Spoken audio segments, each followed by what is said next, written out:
آس پاس کے لوگوں سے اختلافات معمول کی بات ہے، بلکہ اختلافات کا مطلب ہے کہ آپ کے تعلقات نارمل ہیں۔ مسئلہ اختلاف نہیں ہوتا، مسئلہ یہ ہوتا ہے کہ آپ اختلاف کو نظر انداز کر دیتے ہیں یا آپ اختلاف کو گالی یا گولی سے حل کرنا چاہتے ہیں۔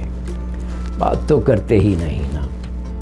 جب لوگ آپس میں مل جل کر اپنے اختلافات طے کر لیتے ہیں تو اس سے نہ صرف رشتے مضبوط ہوتے ہیں بلکہ انسان کی عقل میں اضافہ اور سکون میں بڑھوتری ہوتی ہے۔